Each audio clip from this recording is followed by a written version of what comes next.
this is the Celtic Workshop, and today's video we're going to be talking about 3 drills that I got again from HARLAND WOLFF from the same buyer, and I'm just going to talk you guys through what they're made of, what they'll be used for, and the era they're made, and just talk a little bit about them. I find these very interesting, so I thought I'd make a video about it because these 3 braces are something you don't see every day. So these are the 3 braces that I bought. You have this wooden one here with a brass chuck. You have this gunmetal one with a nice rosewood handle on the top. And you have this fully brass one with a very interesting chuck, which I will talk about later on in the video. So I got these 3 as a set, and they came out of HARLAND WOLFF, supposedly anyway. And they're great.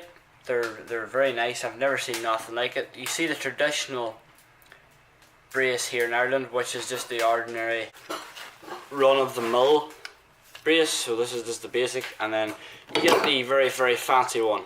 So it's basically, these were the best tool of their day, and they were the best of their kind. So I'm just going to talk a little bit individually about each one, and just tell you a little bit about it, as much as I know about them anyway. So this is probably the most interesting one of the lot, and I've never ever seen one like this in Ireland. Of all the collecting I've done, I've never seen one like it. This is solid brass and it has no chuck. I'll tell you how the chuck works in this.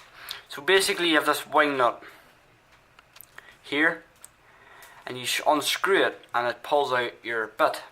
So it's wide here and it tapers back narrow, so it'll fit your bit. You see the way that bit works?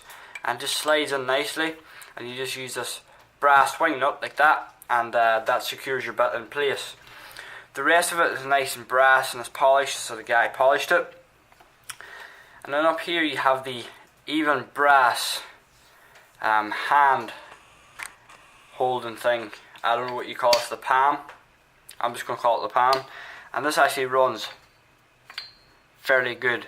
And like, just imagine using this all day to drill. It would be absolutely crazy.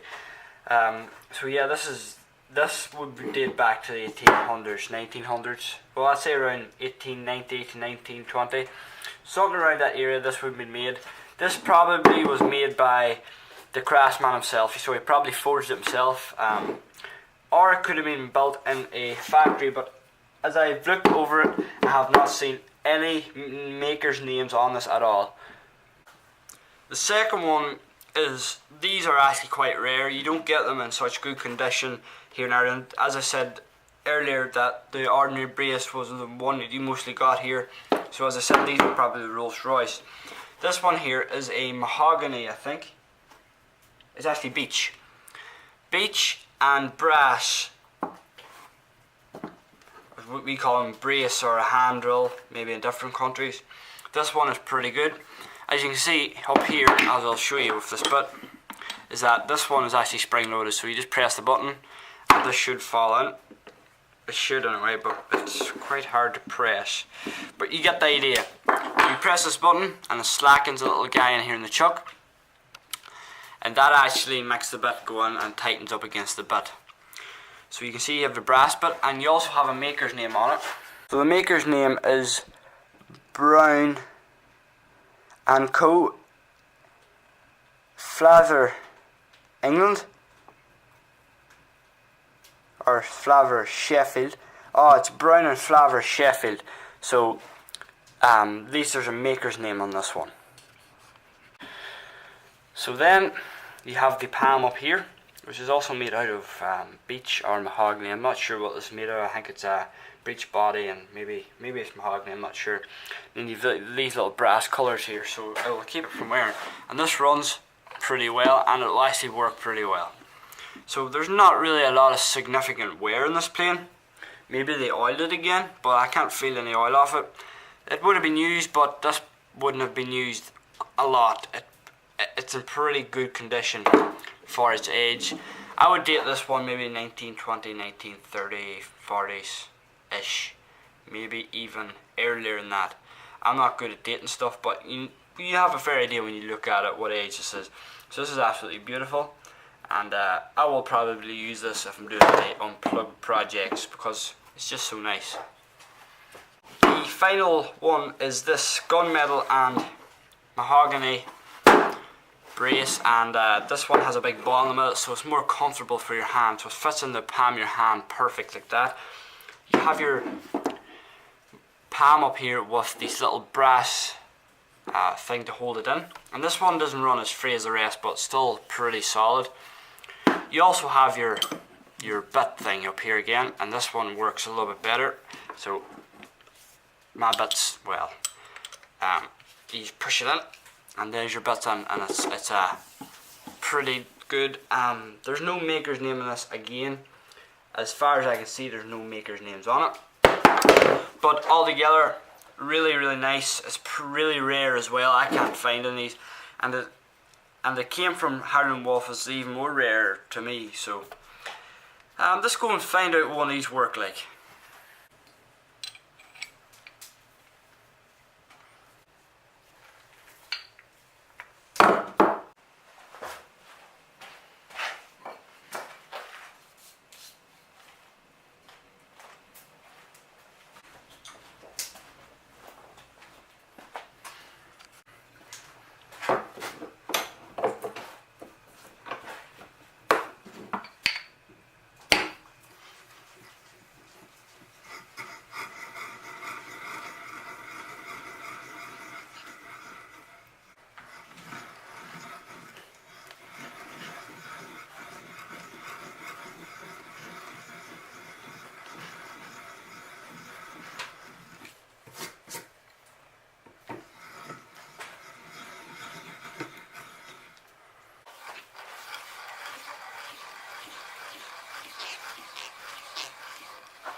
Alright, so them planes absolutely work great. They just feel really good.